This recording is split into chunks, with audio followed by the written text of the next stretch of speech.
Revista de prensa de hoy viernes, 1 de julio. Iniciamos un mes, pero acabamos una semana de información en directo. América. Rosa Pérez Mateu, muy buenos días, soleados en Bogotá. Buenos días, Raúl. Vamos a ver si se acaba el invierno y nos calentamos un poquito, ¿no? Vamos a ver, esperamos todos. Abrimos esta revista de prensa, Rosa, con un reportaje de la revista New Yorker. Las últimas horas de Roe en una de las mayores clínicas abortivas de Estados Unidos. Una crónica que se vivió en un centro médico de abortos en Texas tras el fallo del Tribunal Supremo de Estados Unidos que revocó la sentencia histórica de Roe versus Wade. Rosa.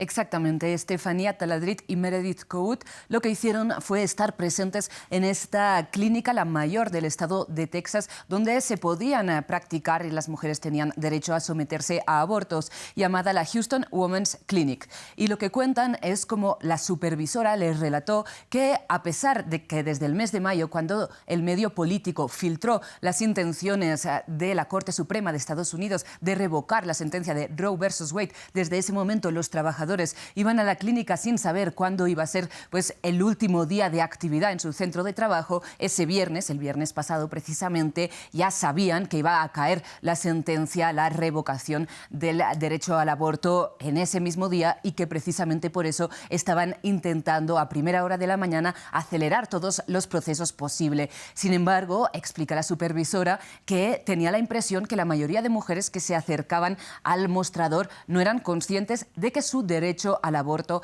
estaba en peligro. Y cuenta la supervisora cómo finalmente, antes ni siquiera de que llegara el médico a la clínica, cayó la sentencia y inmediatamente en el estado de Texas dejó de ser legal el acceso al aborto. Explica un poco cómo fueron las reacciones, los trabajadores de la clínica abrazándose, llorando, las mujeres, incluso algunas, suplicando por que les dieran las pastillas abortivas y practicarse el aborto en sus casas. El médico, cuando llegó, relató a las periodistas que recuerda cuando a finales de los 60 él estudiaba medicina y rutinariamente, dice, intentábamos salvar a mujeres de infecciones y hemorragias por abortos clandestinos. Y precisamente acaba y una de las protagonistas de esta crónica es una mujer de origen cubano que apenas habla inglés y que relata que no puede permitirse tener un cuarto hijo ni tampoco puede permitirse desplazarse, pagar un viaje a otro estado para abortar, pero que está segura que va a encontrar la manera de hacerlo. Y explica que una amiga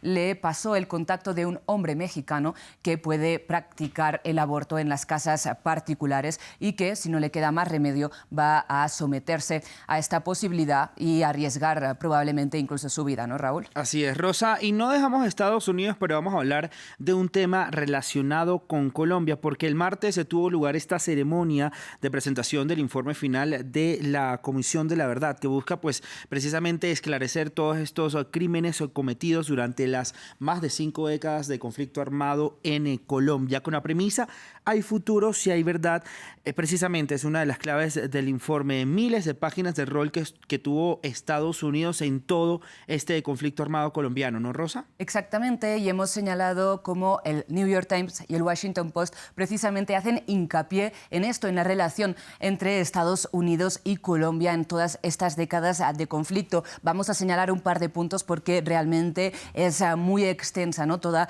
estas referencias. Por un lado, el New York Times señala como documentos desclasificados del Archivo de Seguridad Nacional que van a ser públicos en agosto, pero a los que el New York Times ha tenido acceso de forma, digamos, anticipada, señalan cómo Estados Unidos conocía crímenes del ejército colombiano y a pesar de eso decidió reforzar sus relaciones. Particularmente señala documentos de la CIA que muestran cómo, más allá de ser conocedores de las operaciones del ejército contra las FARC, la CIA conocía la complicidad del ejército con grupos paramilitares, grandes compañías extractivistas en lo que es la persecución y la matanza sistemática de personas, de campesinos, de cualquier persona organizada en organizaciones que se pueden calificar de izquierdas. Y por otro lado señala también la posibilidad del conocimiento por parte del Pentágono de lo que fue el escándalo de los falsos positivos por un documento fechado de 2003.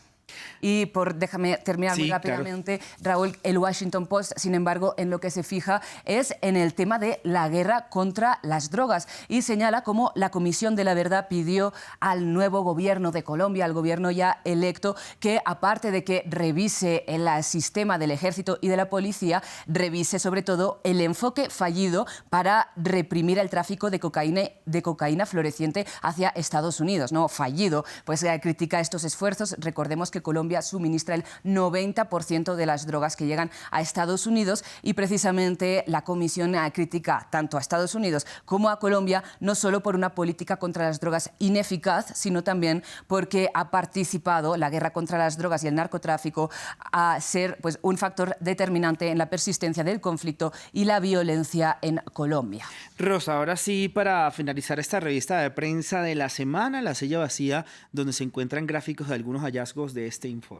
Exactamente, y ya sabemos, ¿no?, que no hay que reducir las conclusiones a cifras, porque detrás de cada cifra hay una historia y hay miles de historias en este país. Sin embargo, es importante también ver la magnitud, ¿no?, de lo que estamos hablando. Y en este caso, la Comisión de la Verdad tuvo acceso a más de 100 bases de datos, 112 para ser exacto, de violaciones sobre los derechos humanos. Y en este caso, La Silla Vacía pone sobre gráficos algunos de estos hallazgos y de estas conclusiones. Y como estamos viendo aquí detrás, solamente para mencionarlo, ustedes lo pueden ver desde su página de Instagram, vemos que señalan y dibujan un poco las proporciones que han pues, implicado a los distintos actores armados en este conflicto. Y vemos que de 450.664 homicidios, el 45% estuvieron cometidos por grupos paramilitares, como veíamos pintados en naranja. En verde claro vemos que el 21% estuvieron cometidos por las FARC.